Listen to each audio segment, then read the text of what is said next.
बुढ़िया माई को मुक्ति दी तुलसी माता की कथा। एक बुढ़िया माई तुलसी जी को सींचती और कहती कि हे तुलसी माता, सत की दाता, मैं तेरा बिडला सींचती हूँ।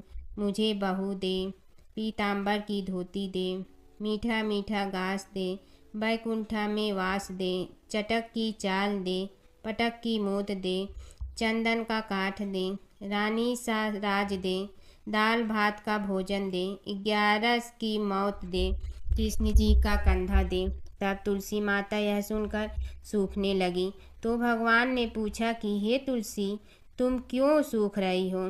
तुलसी माता ने कहा कि एक बुढ़िया रोज आती है और यही बात कह जाती है, मैं सब बात तो पूरा कर दूंगी, लेकिन कृष्ण का कंधा कहाँ से लाऊंगी? तो भगवान बोले, जब वो मरेगी तो मैं अपने आप कंधा दे आऊँगा, तू बुढ़िया माई से कह देना। जब बुढ़िया माई मर गई, सब लोग आ गए। जब माई को ले जाने लगे तो वह किसी से न उठी। तब भगवान एक 12 बरस के बालक का रूप धारण करके आए।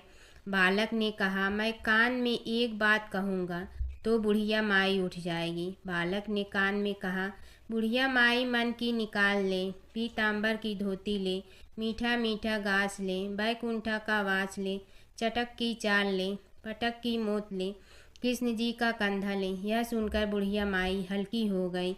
भगवान ने कंधा दिया और बुढ़िया माई को मुक्ति मिल गई। हे तुलसी माता, जैसे बुढ़िया माई को मुक्ति दी वैसे सबको देना। भगवान विष्णु और नारद की कथा। एक बार नारद मुनि जी ने भगवान विष्णु जी से पूछा, हे भगवान, आपका इस समय सबसे प्रिय भक्त कौन है? अब विष्णु तो भगवान हैं, सो झट से समझ गए अपने भक्त नारद मुनि की बात और मुस्कुरा कर बोले, मेरा सबसे प्रिय भक्त उस गांव का एक किसान है। यह सुनकर नारद मुनि जी थोड़ा निराश हुए और फिर से एक प्रश्न किया, हे भगवान, आपका बड़ा भक्त तो मैं हूँ, तो फिर सबसे प्रिय क्यों नहीं?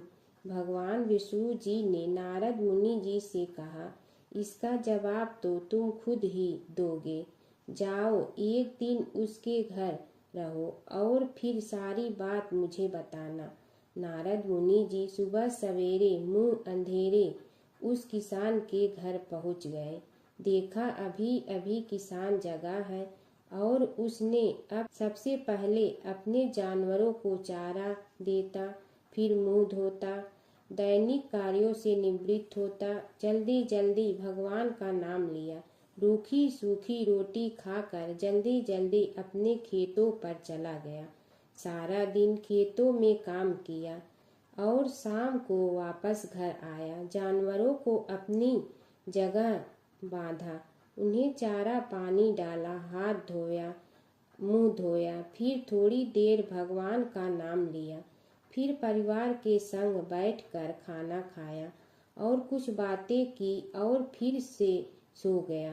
अब सारा दिन यह सब देखकर नारद मुनि जी भगवान विष्णु के पास वापिस आए और बोले, भगवान, मैं आज सारा दिन उस किसान के संग रहा, लेकिन वो तो ढंग से आपका नाम भी नहीं ले सकता। उसने थोड़ी देर सुबह, थोड़ी देर शाम को और भी जल्दी जल्दी आपका ध्यान किया, और मैं तो 24 घंटे सिर्फ आपका ही नाम जपता हूँ। क्या आपका सबसे प्रिय भक्त वो गरीब किसान ही है? भगवान विष्णु जी ने नारद की बात सुनकर कहा, अब इसका जवाब भी तुम मुझे खुद ही देना। और भगवान विष्णु जी ने एक कलश अमृत से भरा नारद मुनि को थमाया और बोले, इस कलश को लेकर तुम तीनों लोकों की परिक्रमा करके आओ, लेकिन ध्यान रहे अगर एक बूंद भी अमृत नीचे गिरा तो तुम्हारी सारी भक्ति और पुण्य नष्ट हो जाएगी। नारद मुनि तीनों लोकों की परिक्रमा करके जब भगवान विष्णु के पास वापस आए तो खुश होकर बोले, भगवान, मैंने एक बूंद भी अमृत नीचे नहीं गिरने दिया।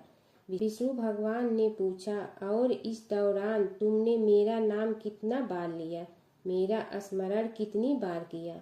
तो नारद बोले, अरे भगवान जी, मेरा तो सारा ध्यान इस अमृत पर था, फिर आपका ध्यान कैसे करता। भगवान विष्णु ने कहा, हे नारद, देखो उस किसान को, वो अपना कर्म करते हुए भी नियमित रूप से मेरा स्मरण करता है, क्योंकि जो अपना कर्म करते हुए भी मेरा जाप करे वो ही मेरा सबसे प्रिय भक्त है। तुम तो सारे दिन खाली बैठे ही जप करते हो, और जब तुम्हें कर्म दिया तो मेरे लिए तुम्हारे पास समय ही नहीं था। तो नारद मुनि सब समझ गए और भगवान के चरण पकड़ कर बोले, हे भगवान, आपने मेरा अहंकार तोड़ दिया, आप धन्य हैं। एक समय की बात है कि विष्णु भगवान का विवाह लक्ष्मी जी के साथ निश्चित हो गया। विवाह की तैयारी होने लगी। सभी देवताओं को निमंत्रण भेजे गए, परंतु गणेश जी को निमंत्रण नहीं दिया। कारण जो भी रहा हो, अब भगवान विष्णु की बारात जाने का समय आ गया। सभी देवता अपनी पत्नियों के साथ विवाह समारोह में आए। उन सब ने देखा कि गणेश जी कहीं दिखाई नहीं दे रहे हैं। तब वे आपस में चर्चा करने लगे कि क्या गणेश जी को कोई न्योता नहीं दिया है, या स्वयं गणेश जी ही नहीं आए हैं। सभी को इस बात पर आश्चर्य होने लगा। तभी सबने विचार किया कि विष्णु भगवान से ही इसका कारण पूछा जाए। विष्णु भगवान से पूछने पर उन्होंने कहा कि हमने गणेश जी के पिता भोलेनाथ महादेव को न्योता भेजा है। यदि गणेश जी अपने पिता के साथ आना चाहते हैं तो आ जाते, अलग से न्योता देने की कोई आवश्यकता भी नहीं थी। दूसरी बात यह है कि उनको 1.25 मन मूंग, 1.25 मन चावल, 1.25 मन घी और 1.25 मन लड्डू का भोजन दिन भर में चाहिए। यदि गणेश जी नहीं आएंगे तो कोई बात नहीं, दूसरे के घर जाकर इतना सारा खाना पीना अच्छा भी नहीं लगता। इतनी वार्ता कर ही रहे थे कि किसी एक ने सुझाव दिया, यदि गणेश जी आ भी जाए तो उनके द्वारपाल बनाकर बैठा देंगे कि आप घर की याद रखना। आप तो चूहे पर बैठकर धीरे धीरे चलोगे तो बारात से बहुत पीछे रह जाओगे। यह सुझाव भी सबको पसंद आ गया, तो विष्णु भगवान ने भी अपनी सहमति दे दी। होना क्या था कि इतने में गणेश जी वहां आ पहुंचे और उन्हें समझा बुझा कर घर की रखवाली करने बैठा दिया गया। बारात चल रही थी, तब नारद जी ने देखा कि गणेश जी तो दरवाजे पर ही बैठे हुए हैं। तो वे गणेश जी के पास गए और रुकने का कारण पूछा। गणेश जी कहने लगे कि विष्णु भगवान ने मेरा बहुत अपमान किया है। नारद जी ने कहने लगे कि अपनी मूसक देना को आगे भेज दे तो वह रास्ता खोद देगी, जिससे उनके वाहन धरती में धंस जाएंगे। तब आपको सम्मान पूर्वक बुलाना पड़ेगा। अब तो गणेश जी ने अपनी मूसक सेना जल्दी से आगे भेज दी और सेना ने जमीन पोली कर दी। जब बारात वहां से निकली तो रथों के पहिए धरती में धंस गए। लाख कोशिश करे परंतु पहिए नहीं निकले। सभी ने अपने अपने उपाय किए परंतु पहिए तो नहीं निकले, बल्कि जगह जगह से टूट गए। किसी की समझ में नहीं आ रहा था कि अब क्या किया जाए।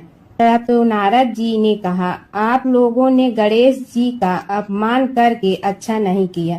यदि उन्हें मना कर लाया जाए तो आपका कार्य सिद्ध हो सकता है और यह संकट टल सकता है। शंकर भगवान ने अपने दूत नंदी को भेजा और वे गणेश जी को लेकर आए। गणेश जी का आदर सम्मान के साथ पूजन किया। तब कहीं रथ के पहिए निकले।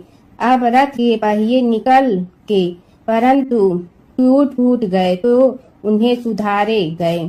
पास के खेत में खाती काम कर रहा था, उसे बुलाया गया। खाती अपना कार्य करने के पहले श्री गणेशाय नमः कहकर गणेश जी की वंदना मन ही मन करने लगा। देखते ही देखते खाती ने सभी पहियों को ठीक कर दिया। तब खाती कहने लगा कि हे देवताओं, आपने सर्वप्रथम गणेश जी को नहीं मनाया होगा और न ही उनकी पूजन की होगी, इसीलिए तो आपके साथ यह संकट आया है। हम तो मूर्ख अज्ञानी हैं, फिर भी पहले गणेश जी को पूजते हैं, उनका ध्यान करते हैं। आप लोग तो देवतागण हैं, फिर भी आप गणेश जी को कैसे भूल गए। अब आप लोग भगवान श्री गणेश जी की जय बोलकर जाएं तो आपके सब काम बन जाएंगे और संकट कट जाएंगे। ऐसा कहते हुए बारात वहां से चल दी और विष्णु भगवान को लक्ष्मी जी के साथ विवाह संपन्न करा के सभी सकुशल घर लौट आए। हे गणेश जी महाराज, आपने विष्णु को जैसे कारज सारियो ऐसे कारज सबको सिद्ध कर जो। बोलो गजानन भगवान की जय। एक गांव में एक बुढ़िया माई रहती थी। उसके 2 बेटे तथा बहू भी थे। बुढ़िया माई भगवान श्री हरि विष्णु की परम भक्त थी। अपना जीवन दान धर्म पुण्य कार्य कर्मों में लगाती थी, परंतु बुढ़िया माई कभी भी मंदिर और सत्संग में वह तीर्थ स्थानों पर नहीं जाती थी। एक बार गांव में भागवत कथा हो रही थी।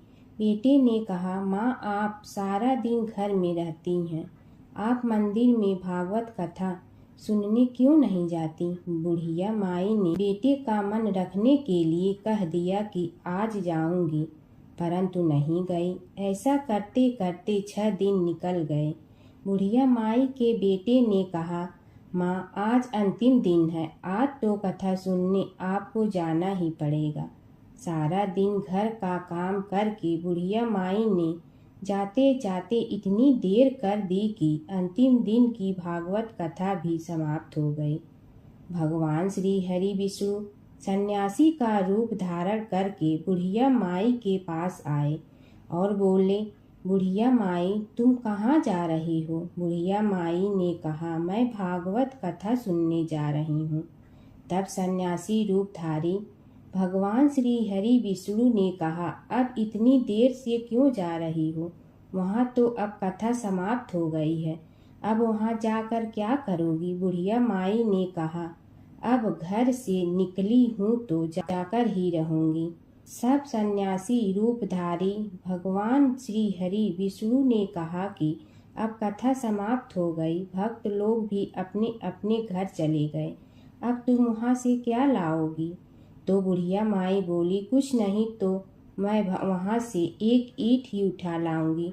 तो सन्यासी रूपधारी भगवान श्री हरि विष्णु बोले, तुम वहाँ से मिट्टी की ईंट लाओगी, उसके बदले में मैं तुम्हें एक सोने की ईंट दे देता हूँ।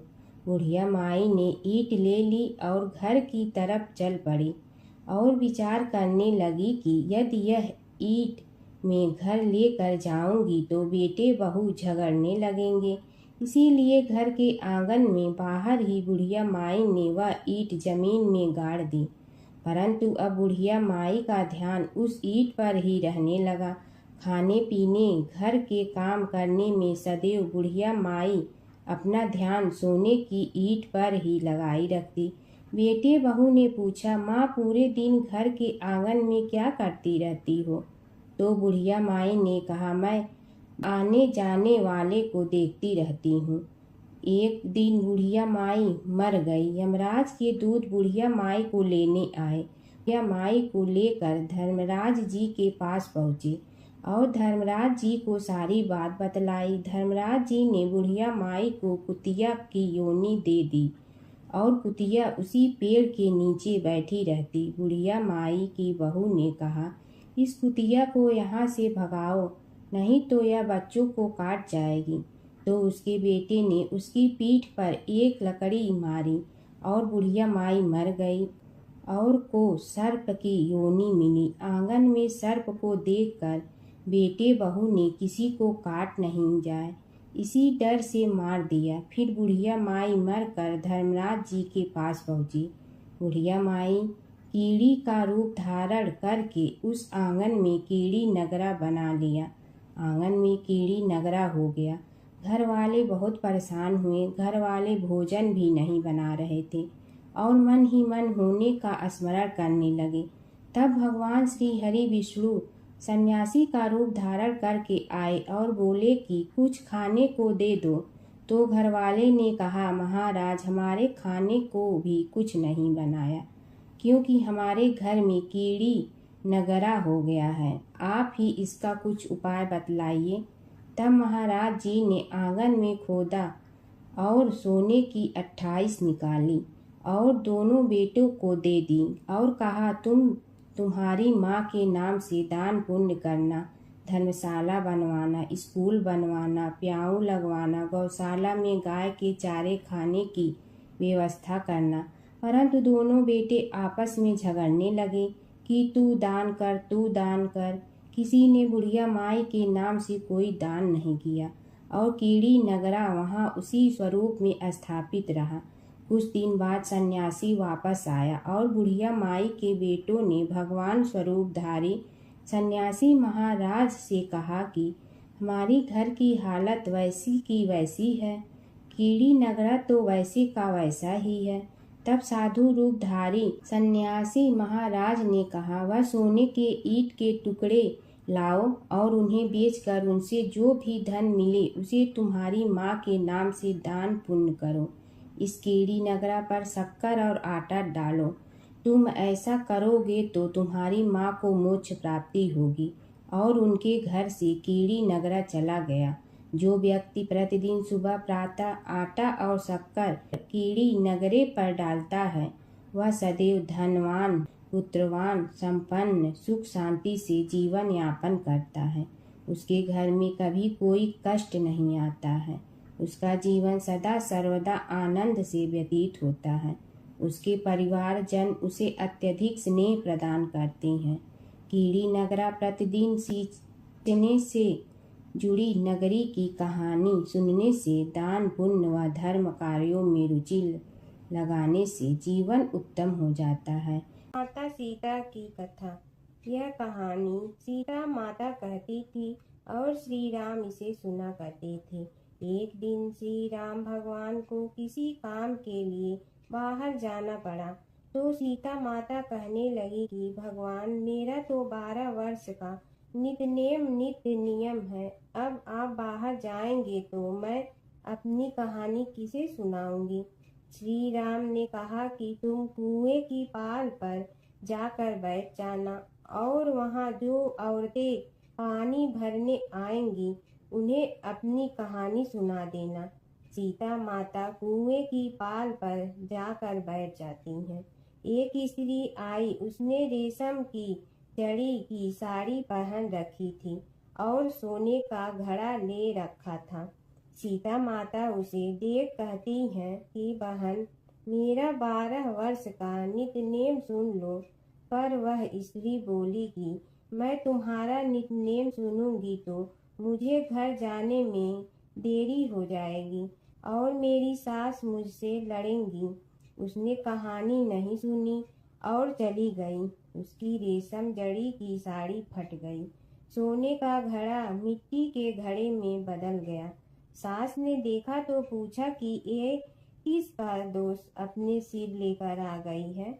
बहू ने कहा कि कुएं पर एक औरत बैठी थी, उसने कहानी सुनने के लिए कहा, लेकिन मैंने सुनी नहीं, जिसका यह फल मिला है।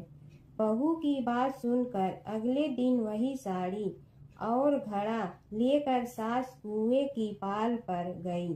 सास को वहीं माता सीता बैठी मिली तो माता सीता ने कहा कि बहन, मेरी कहानी सुन लीजिए। सास बोली कि एक बार छोड़, मैं तो 4 बार कहानी सुन लूंगी। राम आए, लक्ष्मण आए, देश के पुजारी आए, नित नेम का नेम लाए, आओ राम बैठो राम, तपी रसोई जियो राम, माखन मिश्री खाओ राम, दूध बतासा पियो राम, सूत के पलका मोठो राम, साल दुसाला पोठो राम, साल दुसाला ओढ़ो राम, जब बोलो जब राम ही राम, राम संवारे सबके काम, खाली घर भंडार भरेंगे, सबका बेड़ा पार करेंगे, श्री राम जय राम जय जय राम। सास बोली कि बहन, कहानी तो बहुत अच्छी लगी। कहानी सुनकर सास घर चली गई और उसकी साड़ी फिर से रेशम जड़ी की बन गई। मिट्टी का घड़ा फिर सोने के घड़े में बदल गया। बहू कहने लगी, सासू माँ, आपने ये सब कैसे किया। सास ने कहा कि बहू, तू दोष लगा के आई थी और मैं अब दोष उतार कर आ रही हूँ। बहू ने फिर पूछा कि वह कुएं वाली स्त्री कौन है। सास बोली कि वे सीता माता थीं। वे पुराने से नया कर देती हैं, खाली घर में भंडार भर देती हैं वह लक्ष्मी जी का वास घर में कर देती हैं। आदमी की जो भी इच्छा हो उसे पूरा कर देती हैं। बहू बोली कि ऐसी कहानी मुझे भी सुना दो। सास बोली कि ठीक है, तुम भी सुनो। और सास ने कहानी शुरू की। राम आए लक्ष्मण आए, देश के पुजारी आए, नित नेम का नेम लाए, आओ राम बैठो राम, तपी रसोई जियो राम, माखन मिश्री खाओ राम, दूध बतासा पियो राम, सूत के पलका मोठो राम, साल दुसाला पोठो राम, साल दुसाला ओढ़ो राम, जब बोलो जब राम ही राम, राम संवारे सबके काम, खाली घर भंडार भरेंगे, सबका बेड़ा पार करें, श्री राम जय जय राम। कहानी सुनकर बहू बोली कि कहानी तो बहुत अच्छी है। सास ने कहा कि ठीक है, इस कहानी को रोज कहा करेंगे। अब सास बहू रोज सवेरे उठती, नहाती धोती और पूजा करने के बाद नित्य की सीता की कहानी कहती। एक दिन उनके यहाँ एक पड़ोस की औरत आई और बोली कि बहन जरा सी आँच दे ना। तो वह बोली कि आज तो अभी हमने जलाई ही नहीं। पड़ोसन ने कहा कि तुम सुबह 4 बजे से उठकर क्या कर रही हो। फिर उन्होंने कहा कि सुबह उठकर हम पूजा करते हैं, फिर सीता माता की नित्य नेम की कहानी कहते हैं। पड़ोसन ने उसी बात सुनकर फिर कहा कि सीता माता की कहानी कहने से तुम्हें क्या मिलता है। वे बोली कि इनकी कहानी कहने से घर में भंडार भर जाते हैं, सारे काम सिद्ध होते हैं, मन की इच्छा भी पूरी हो जाती है। पड़ोसन कहती है कि बहन ऐसी कहानी तो मुझे भी सुना दो। फिर वह बोली कि ठीक है, तुम भी यह कहानी सुन लो। राम आए लक्ष्मण आए, देश के पुजारी आए, नित नेम का नेम लाए, आओ राम बैठो राम। सारी कहानी सुनने के बाद पड़ोसन कहने लगी, बहन कहानी तो मुझे बहुत अच्छी लगी। अब वह पड़ोसन भी नित नेम सीता माता की कहानी कहने लगी। कहानी कहने से सीता माता ने पड़ोसन के भी भंडार भर दिए। अब तो पूरे मोहल्ले में नित नेम की कथा चल पड़ी। हर किसी की मनोकामना पूरी होने लगी। हे सीता माता, जैसे आपने उनके भंडार भरे वैसे ही आप हमारे भी भंडार भरना, सबकी भरना, कहानी सुनने वाले के भी और कहानी कहने वाले के भी। जमुना की कहानी। प्राचीन समय में एक गांव था जिसमें 2 बहनें रहा करती थी। एक बहन का नाम गंगा था तो दूसरी बहन का नाम जमुना था। एक बार दोनों बहनें एक साहूकार के खेत से गुजर रही थी तो जमुना ने 13 दाने जौ के तोड़ लिए, जिसे देख गंगा बोली कि तुझे तो ग्रहण लग गया, तूने चोरी की है। इस पर जमुना बोली कि अब मेरा ग्रहण कैसे धुलेगा। गंगा ने कहा कि तुझे 12 साल तक साहूकार के यहाँ नौकरी करनी पड़ेगी, तभी तेरा पाप धुलेगा और ग्रहण से मुक्ति मिलेगी। जमुना साहूकार के यहाँ नौकरी के लिए जाती है और अपने लिए काम मांगती है। साहूकार उसे काम पर रख लेता है, लेकिन काम करने से पहले जमुना उसे कहती है कि मैं सारे काम करूंगी लेकिन 4 काम नहीं करूंगी। जूठे बर्तन नहीं मांजूंगी, झाड़ू नहीं लगाऊंगी, बिस्तर नहीं बिछाऊंगी और दिया नहीं जलाऊंगी। 12 साल के बाद कुंभ का मेला लगा तो साहूकारनी भी कुंभ नहाने जाने लगी। जमुना ने उसे जाते देख कहा कि कुंभ के मेले में मेरी बहन गंगा मिलेगी तो उसे यह सोने का टक्का दे देना, इससे वह अपने हाथों में सुंदर चूड़ियां पहन लेगी। साहूकारनी ने कुंभ के मेले में गंगा को वह सोने का टका दे दिया। गंगा ने उनसे वह टका लेते हुए कहा कि मेरी बहन को कहना कि उसके 12 वर्ष पूरे हो गए हैं, अब वह वहां वापिस आ जा। साहूकार व साहूकारनी वापिस घर आए तब जमुना मटके में पानी भर रही थी। दोनों जमुना से बोले कि हमने सोने का वह टका तेरी बहन गंगा को दे दिया था और उसने कहा है कि तेरे 12 वर्ष पूरे हो गए हैं, इसलिए अब तुम वापिस जाओ। यह समाचार सुनते ही जमुना सहस्त्र धारा में बदल गई और बहने लगी। जमुना जी का यह रूप देखकर साहूकार और साहूकारनी परेशान हो गई थी। हमारे घर में जमुना माता ने काम किया, हमें तो अब ग्रहण लग गया है, हम यह ग्रहण कैसे उतारेंगे। जमुना भागकर गंगा माता के पास चली गई। गंगा ने जमुना से पूछा कि तुम साहूकारनी से पूछ कर आई हो या ऐसे ही बिना बताए आ गई। तब जमुना बोली कि मैं तो कुछ भी बताकर नहीं आई हूँ। गंगा ने कहा कि जा उन्हें धीरज दे आ, नहीं तो उन्हें जीवन भर असंतोष ही रहेगा। गंगा के कहने पर जमुना माता ने साहूकारनी को सपने में दर्शन दिए और कहा कि तुम दोनों उल्टे माथे क्यों पड़े हो, जाओ उठकर खाओ पियो। तब दोनों बोले कि हम कैसे उठे, हमें तो ग्रहण लगा है, क्योंकि हमने उल्टे सीधे और पता नहीं कितने नीच कार्य आपसे कराए हैं। तब जमुना जी बोली कि तुम्हें ग्रहण नहीं लगा है, ग्रहण तो मुझे लगा था कि मैंने तुम्हारे खेत से 13 दाने जौ के चुराए थे।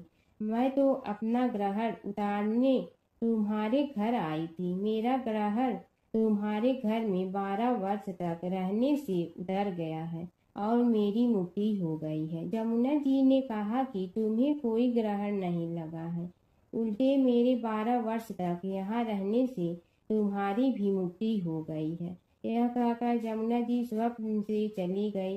दोनों उठकर देखते हैं कि उनके घर में पहले से भी अधिक धन हो गया है।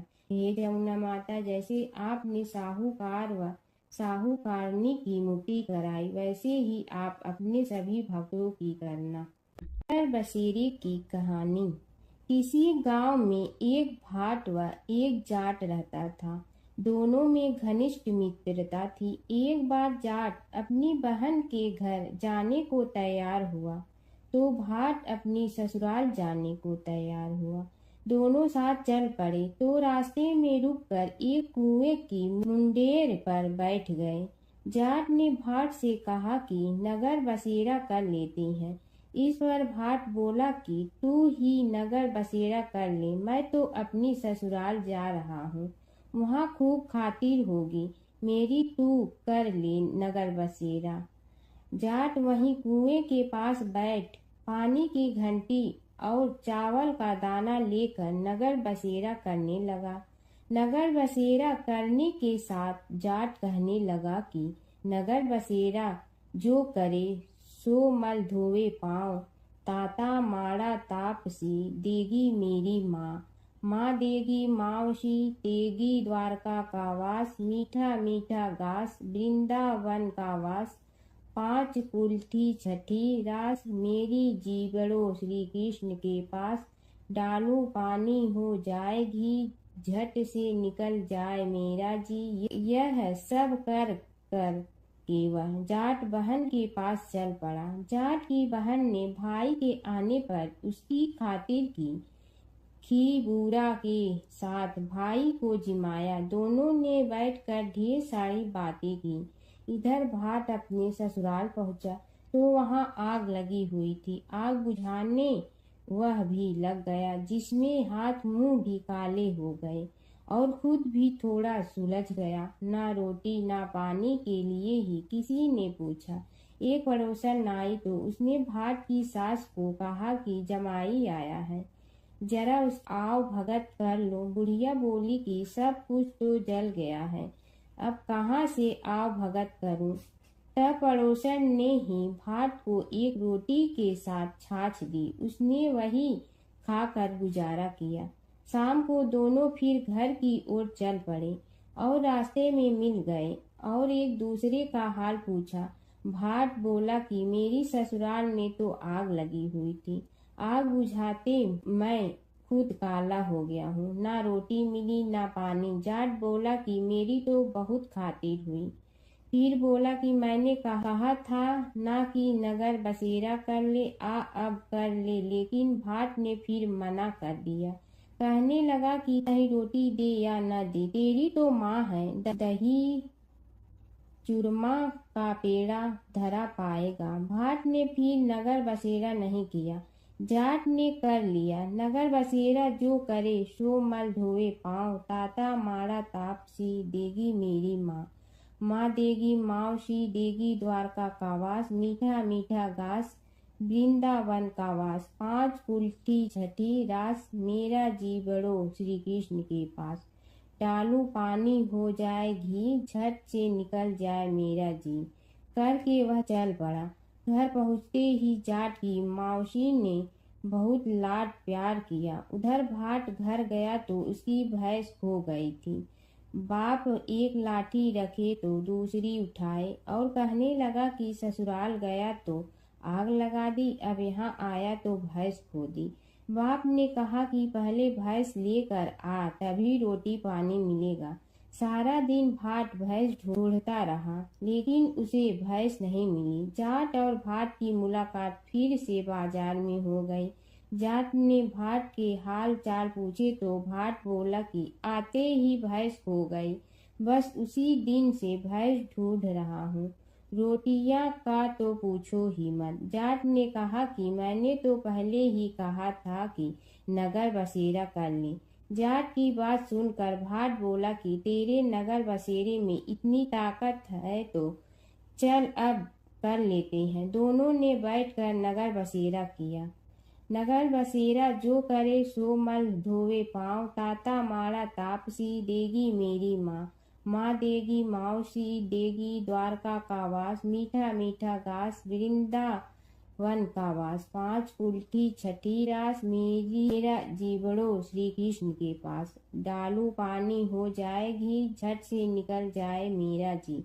दोनों के नगर बसेरा करने पर भाट जैसे ही आगे बढ़ा तो उसकी खोई भैंस मिल गई, जिसे लेकर घर पहुंचा। घर पहुंचते ही माँ ने कहा कि लड़के को आते ही घर से निकाल दिया, सारे दिन से ये भूखा प्यासा भटक रहा है। यह कहकर उसकी माँ ने उसको खूब खिलाया पिलाया।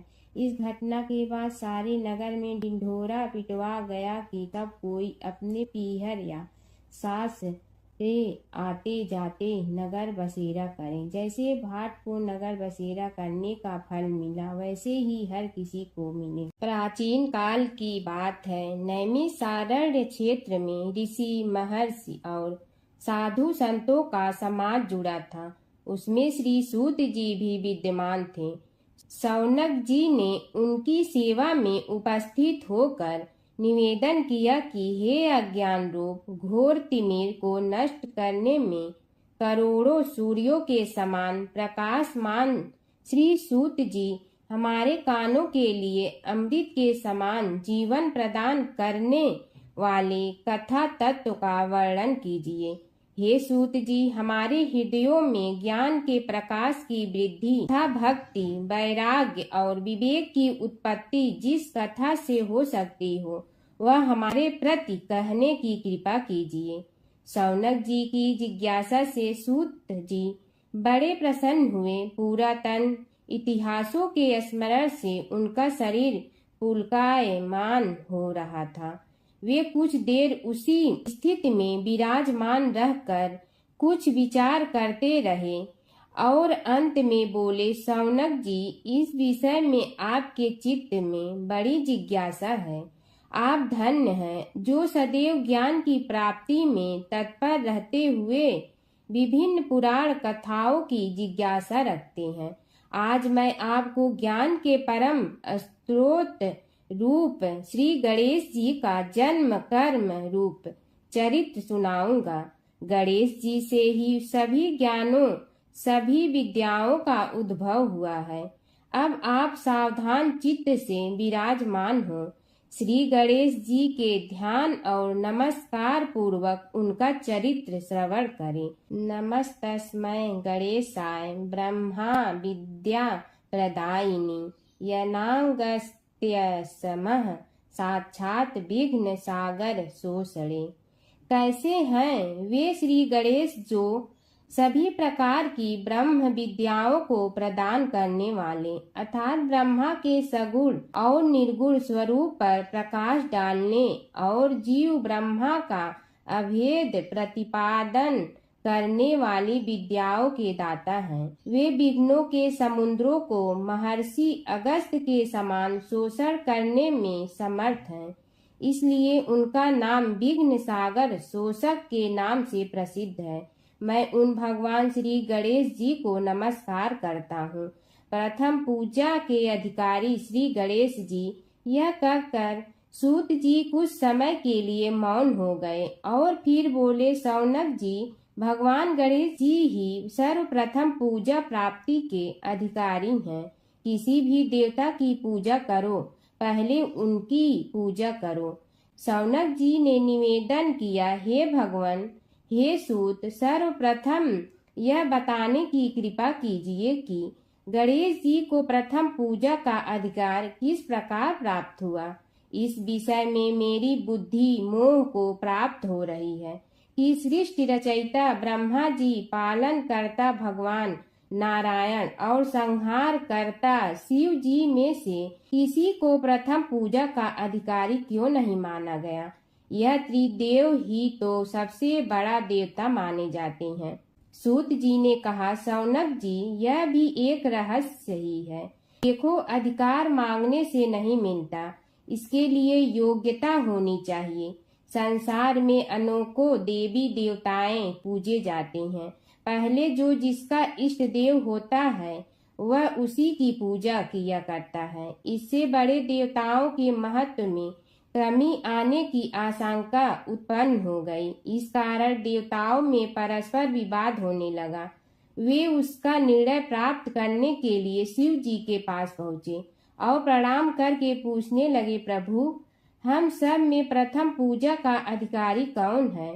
शिव जी सोचने लगे कि किसे प्रथम पूजा का अधिकारी माने।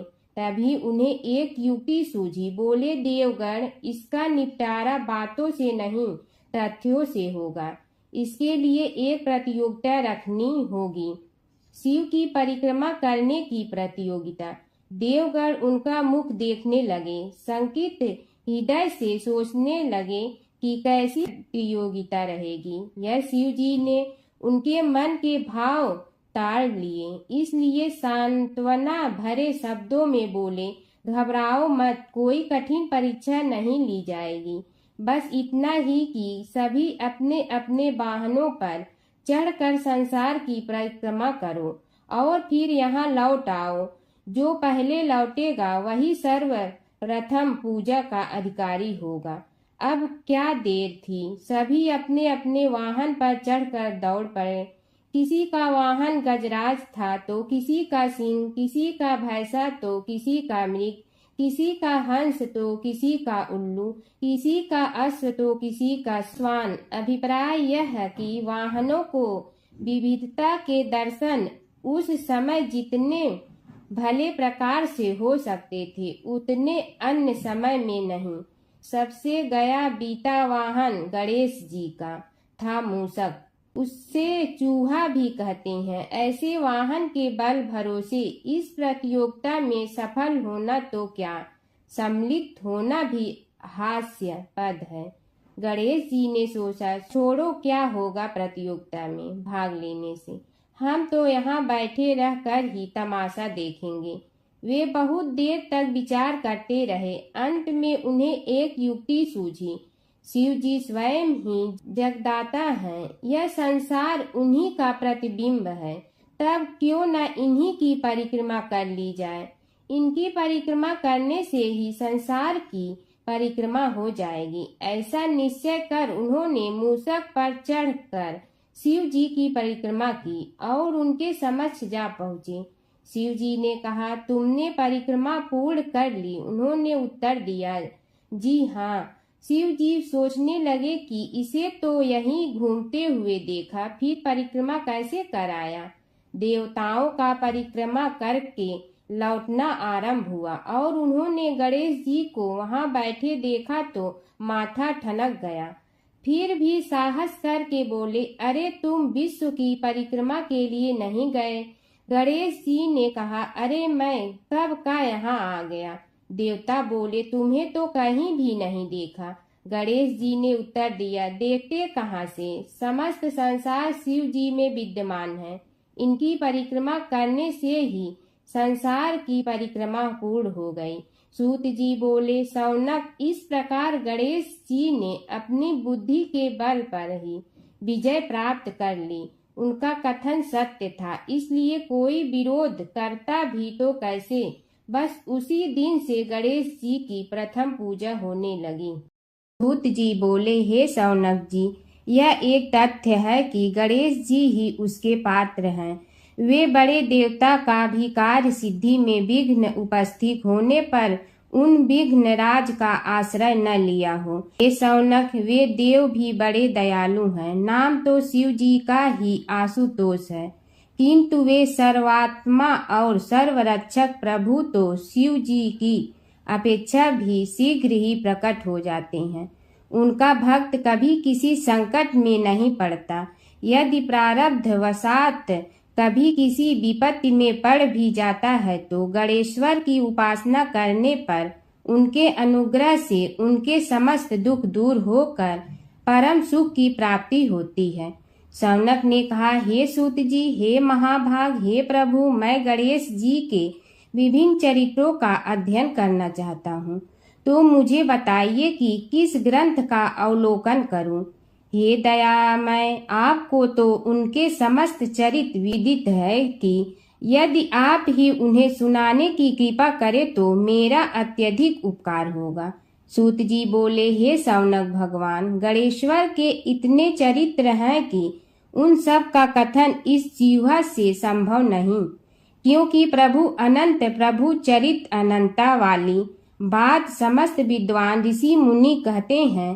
फिर भी गणेश जी प्रथम पूजा के अधिकारी होने के कारण समस्त देव चरित्रों में जुड़े हुए हैं, इसलिए उनका प्रभाव भी सर्वाधिक व्यापक है। हे मुने, हे शौनक, वे भगवान सर्व समर्थ हैं। वे सभी का तिरस्कार करने में समर्थ हैं, किंतु उनका तिरस्कार कोई भी नहीं कर सकता। यह त्रिलोक्य उन्हीं भगवान के संकेत पर नित्य करता है। इसकी समस्त क्रियाएं उन्हीं की इच्छा पर आश्रित हैं। हे शौनक भगवान गणेश्वर स्वयं कहते हैं, शिवे विष्णु च शक्तौ च सूर्ये मयि निराधिप यो भेद बुद्धि योगः स सम्य योगो मतो मम। हे नरेश्वर, हे वरेण्य, शिव, विष्णु, शक्ति, सूर्य और मुझ गणेश में जो अभेद बुद्धि योग है, मेरे मत में वही सम्यक योग है। इससे यह भी सिद्ध है कि समस्त देवता उन्हीं के स्वरूप हैं। वे ही भगवान विभिन्न कार्य रूपों के अनुसार अपना भिन्न भिन्न नाम रखते हैं। हे मुनि श्रेष्ठ, उन सब देवताओं के चरित्र भी उन्हीं गणराज के चरित्र हैं। यद्यपि सब चरित्र एक ही ग्रंथ में मिलने में संभव नहीं है, फिर भी गणेश्वर के अनेकों प्रमुख चरित्रों का वर्णन गणेश पुराण में हुआ है। राजा सोमकांत का वृत्तांत कथन।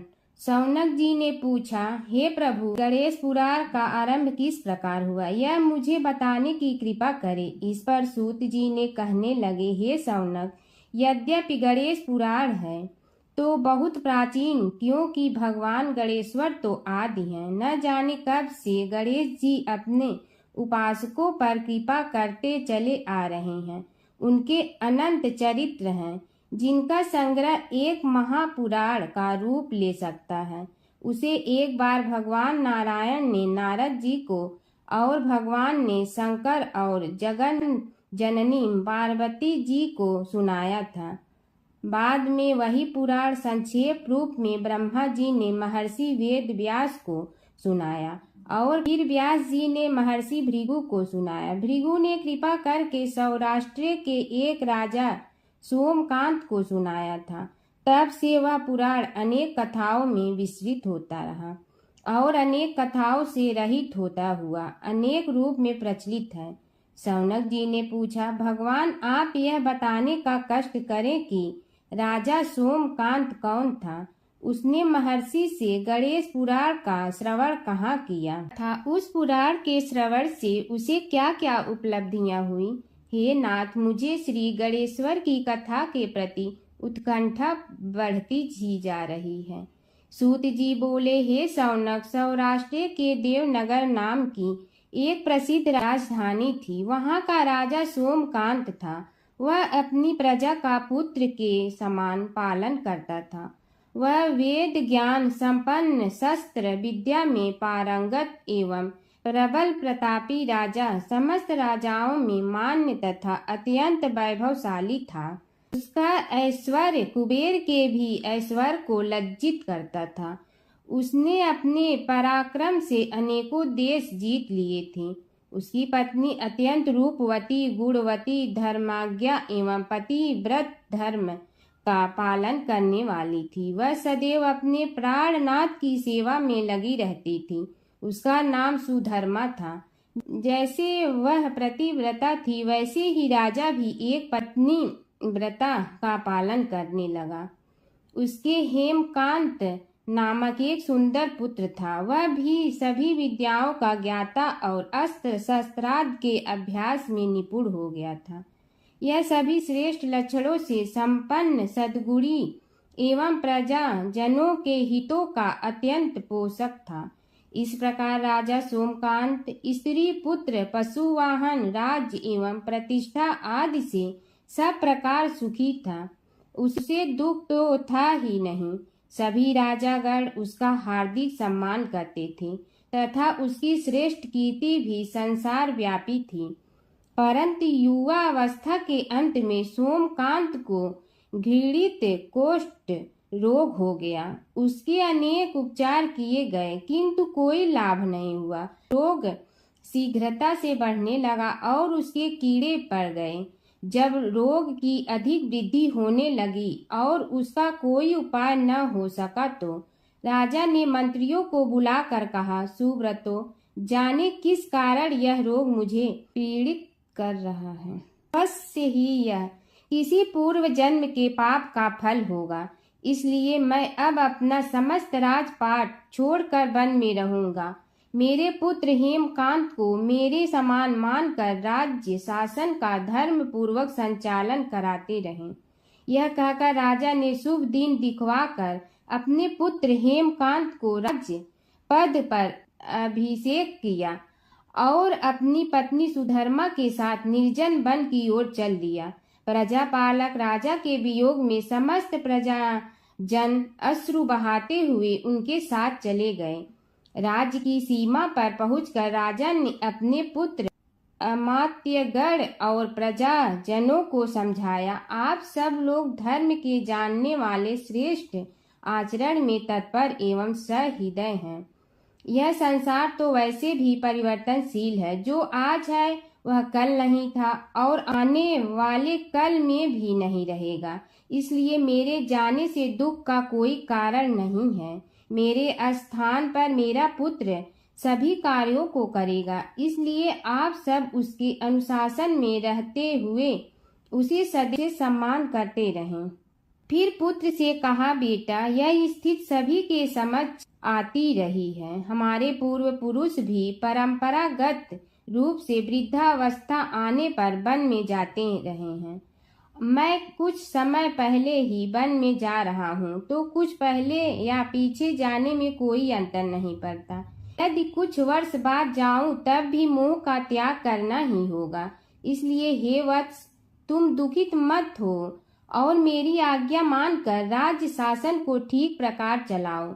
ध्यान रखना, क्षत्रिय धर्म का कभी त्याग न करना और प्रजा को सदा सुखी रखना। इस प्रकार राजा सोमकांत ने सभी को समझा बुझाकर वहां से वापस लौट आया और स्वयं अपनी पतिव्रता भार्या के साथ वन में प्रवेश किया। पुत्र हेमकांत के आग्रह से उसने सुबल और ज्ञान गम्य नामक 2 आत्माओं को भी साथ ले लिया। उन सब ने एक समतल एवं सुंदर स्थान देखकर वहां विश्राम किया। तभी उन्हें एक मुनि कुमार दिखाई दिया। राजा ने उससे पूछा, तुम कौन हो, कहाँ रहते हो? यदि उचित समझो तो मुझे बताओ। मुनि बालक ने कोमल बाणी में कहा, मैं महर्षि भृगु का पुत्र हूँ। मेरा नाम च्यवन है। हमारा आश्रम निकट में ही है। अब आप भी अपना परिचय दीजिए। राजा ने कहा, मुनि कुमार, आपका परिचय पाकर मुझे बड़ी प्रसन्नता हुई। मैं सौराष्ट्र के देवनगर नामक राज्य का अधिपति रहा हूँ। अब अपने पुत्र को राज्य देकर मैंने अरण्य की शरण ली है। मुझे कुष्ठ रोग अत्यंत पीड़ित किए हुए हैं। उसकी निवृत्ति का कोई उपाय करने वाला हो तो कृपा कर मुझे बताइए। मुनि कुमार ने कहा, मैं अपने पिताजी से अपना वृतांत कहता हूँ, फिर वे जैसा कहेंगे आपको बताऊंगा। यह कहकर मुनि बालक चला गया और कुछ देर में ही आकर बोला, राजन, मैंने आपका वृतांत अपने पिताजी को बताया। उनकी आज्ञा हुई है कि आप सब मेरे साथ आश्रम में चलकर उनसे भेंट करें, तभी आपके रोग के विषय में भी विचार किया जाएगा। राजा सोमकांत के पूर्व जन्म का वृत्तांत भृगु द्वारा वर्णन। राजा अपनी पत्नी और अमात्यों के सहित च्यवन के साथ साथ भृगु आश्रम में जा पहुंचा और उन्हें प्रणाम कर बोला, हे भगवान, हे महर्षि, मैं आपकी शरण हूँ, आप मुझ कुष्ठी पर कृपा कीजिए। महर्षि बोले, राजन, यह तुम्हारे किसी पूर्व जन्म कृत पाप का ही उदय हो गया है। इसका उपाय मैं विचार करके बताऊंगा। आज तो तुम सब स्नान आज से निवृत्त होकर रात्रि विश्राम करो। महर्षि की आज्ञा अनुसार सबने स्नान भोजन आदि के उपरांत रात्रि व्यतीत की और प्रातः काल स्नान आदि नित्य कर्मों से निवृत्त होकर महर्षि की सेवा में उपस्थित हुए। महर्षि ने कहा, राजन, मैंने तुम्हारे पूर्व जन्म का वृतांत जान लिया हूँ और यह भी विदित कर लिया है कि किस पाप के फल से तुम्हें इस रोग की प्राप्ति हुई है। यदि तुम चाहो तो उसे सुना दूं। राजा ने हाथ जोड़कर निवेदन किया, बड़ी कृपा होगी मुनिनाथ, मैं उसे सुनने के लिए उत्कंठित हूँ।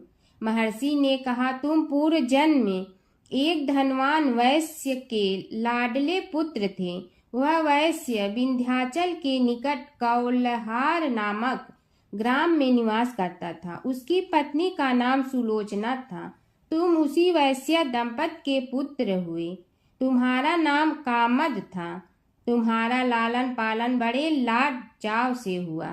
उन्होंने तुम्हारा विवाह एक अत्यंत सुंदरी वैश्य कन्या से कर दिया था, जिसका नाम कुटुम्बिनी था। यद्यप तुम्हारी भार्या सुशीला थी और तुम्हें सदैव धर्म में निरत देखना चाहती थी, किंतु तुम्हारा स्वभाव वासनांध होने के कारण दिन प्रतिदिन उज्जवल होता जा रहा था।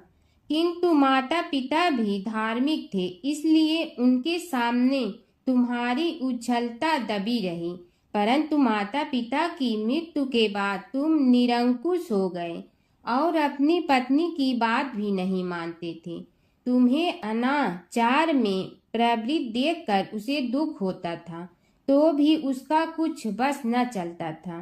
तुम्हारी उन्मत्तता चरम सीमा पर थी। अपनों से भी द्वेष और क्रूरता का व्यवहार किया करते थे। हत्या आदि कराते थे। तुम्हारे लिए सामान्य बात हो गई। पीड़ित व्यक्तियों ने तुम्हारे विरुद्ध राजा से पुकार की। अभियोग चला और तुम्हें राज्य की सीमा से भी बाहर चले जाने का आदेश हुआ। तब तुम घर छोड़कर किसी निर्जन वन में रहने लगे। उस समय तुम्हारा कार्य लोगों को लूटना और हत्या करना ही रह गया।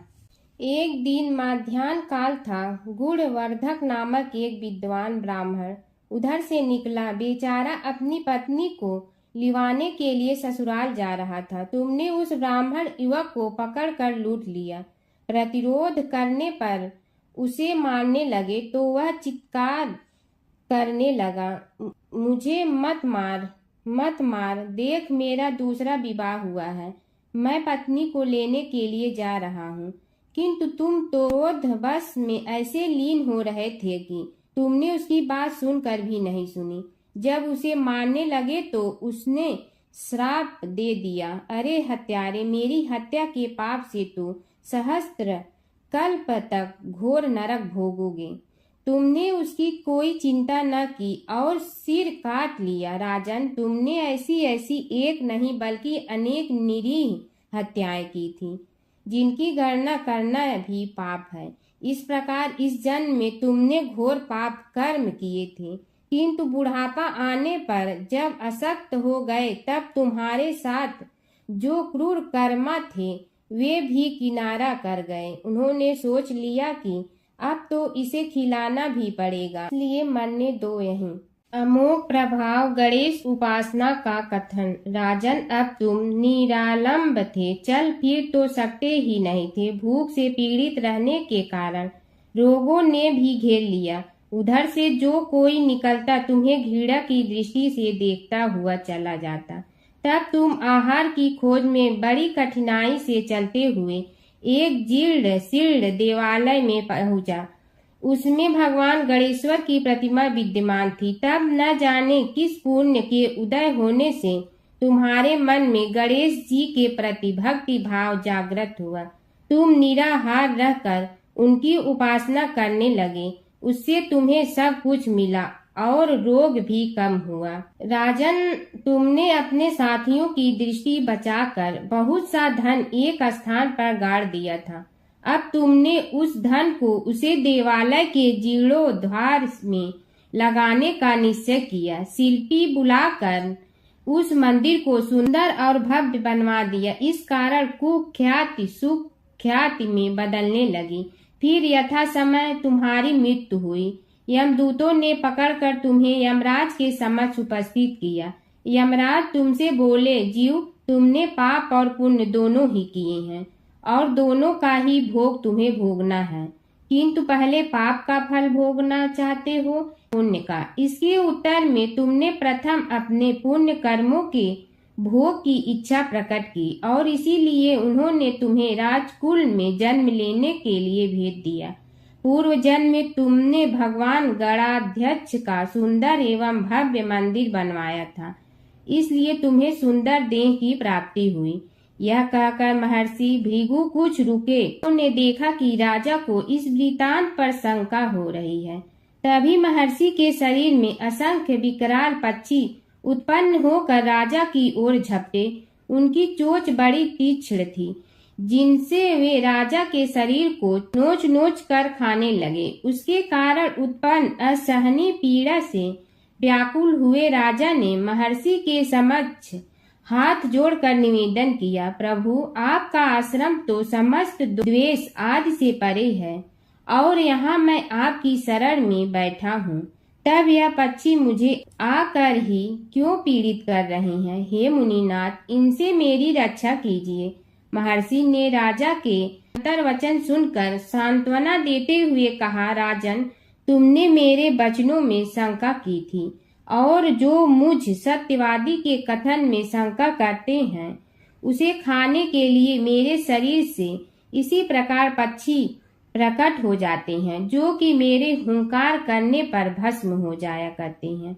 यह कर महर्षि ने हुंकार की और तभी वे समस्त पक्षी भस्म हो गए। राजा श्रद्धावनत होकर उनके समक्ष अश्रुपात करता हुआ बोला, प्रभु, अब आप पाप से मुक्त होने का उपाय कीजिए। महर्षि ने कुछ विचार कर कहा, राजन, तुम पर भगवान गणेश्वर की कृपा सहज रूप से है और वे ही प्रभु तुम्हारे पापों को भी दूर करने में समर्थ हैं। इसलिए तुम उनके पाप नाशक चरित्रों का श्रवण करो।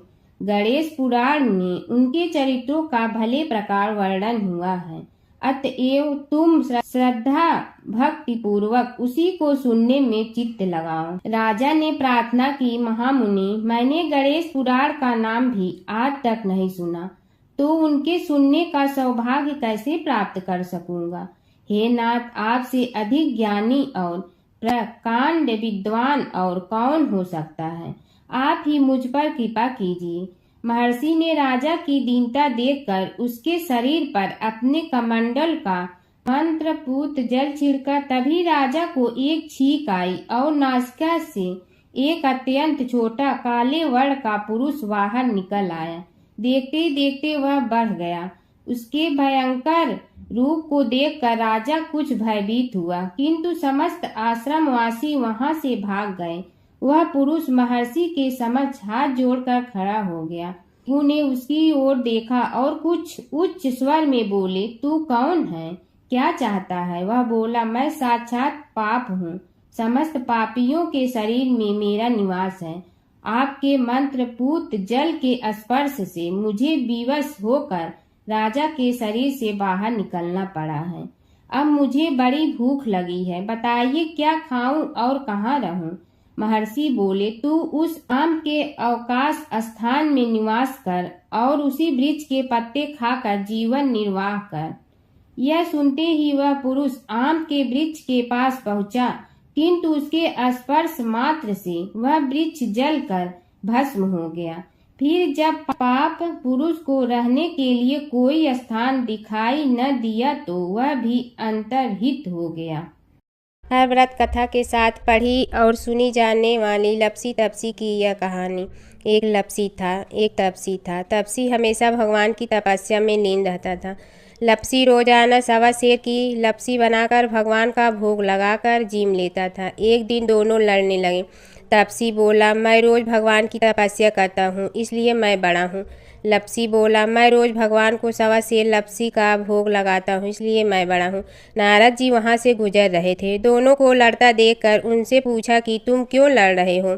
तपसी ने खुद के बड़ा होने का कारण बताया और लपसी ने अपना कारण बताया। नारद जी बोले, तुम्हारा फैसला मैं करूँगा। दूसरे दिन लपसी और तपसी नहाकर अपनी रोज की भक्ति करने आए तो नारद जी ने छुपकर 1.25 करोड़ की एक एक अंगूठी उन दोनों के आगे रख दी। तपसी की नज़र उस अंगूठी पर पड़ी जो उसने चुपचाप अंगूठी उठाकर अपने नीचे दबा ली। तब लपसी की नज़र अंगूठी पर पड़ी, लेकिन उसने ध्यान नहीं दिया। भगवान को भोग लगाकर लपसी खाना खाने लगा। नारद जी सामने आए तो दोनों ने पूछा कि कौन बड़ा? तो नारद जी ने तपसी से खड़ा होने को कहा। वो खड़ा हुआ तो उसने नीचे दबी अंगूठी दिखाई पड़ी। नारद जी ने लपसी से कहा, तपस्या करने के बाद भी तुम्हारी चोरी करने की आदत नहीं गई, इसलिए लपसी बड़ा है और तुम्हें तुम्हारी तपस्या का कोई फल भी नहीं मिलेगा। तपसी शर्मिंदा होकर माफ़ी मांगने लगा। उसने नारद जी से पूछा, मुझे मेरी तपस्या का फल कैसे मिलेगा? नारद जी ने कहा, यदि कोई गाय और कुत्ते की रोटी नहीं बनाएगा तो फल तुम्हें मिलेगा। यदि कोई ब्राह्मण को भोजन करवा कर दक्षिणा नहीं देगा तो फल तुम्हें मिलेगा। यदि कोई साड़ी के साथ ब्लाउज नहीं देगा तो फल तुझे मिलेगा। यदि कोई दिए से दिया जलाएगा तो फल तुम्हें मिलेगा। यदि कोई सारी कहानी सुने लेकिन तुम्हारी कहानी नहीं सुने तो फल तुझे मिलेगा। उसी दिन से हर व्रत कथा कहानी के साथ लपसी तपसी की कहानी भी सुनी और कही जाती है। ओम जय जगदीश हरे, स्वामी जय जगदीश हरे। भक्त जनों के संकट क्षण में दूर करे। ओम जय जगदीश हरे। जो ध्यावे फल पावे, दुख बिन दे मन का। सुख संपत्ति घर आवे, कष्ट मिटे तन का। ओम जय जगदीश हरे। मात पिता तुम मेरे, शरण कहूँ किसकी। तुम विनय और न दूजा, आस करूँ जिसकी। ओम जय जगदीश हरे। तुम पूर्ण परमात्मा, तुम अंतर्यामी। पार ब्रह्म परमेश्वर, तुम सबके स्वामी। ओम जय जगदीश हरे। तुम बिंदा के सागर, तुम पालन करता। मैं मूर्ख कल काम, कृपा करो भरता। ओम जय जगदीश हरे। तुम हो ये कय गोचर, सबके प्राणपति। किस विधि मिलूं दया में, तुमको मैं कुमति। ओम जय जगदीश हरे। दीन बंधु दुख हरता, तुम रक्षक मेरे। अपने हाथ उठाओ, द्वार पड़ा तेरे। ओम जय जगदीश हरे। विषय विकार मिटा, पाप हरो देवा। श्रद्धा भक्ति बढ़ाओ, संतन की सेवा। ओम जय जगदीश हरे। तन मन धन सब तेरा, स्वामी सब कुछ है तेरा। तेरा तुझको अर्पण क्या लागे मेरा। ओम जय जगदीश हरे, जय जगदीश हरे, स्वामी जय जगदीश हरे। भक्त जनों के संकट क्षण में दूर करे। ओम जय जगदीश हरे, स्वामी जय जगदीश हरे।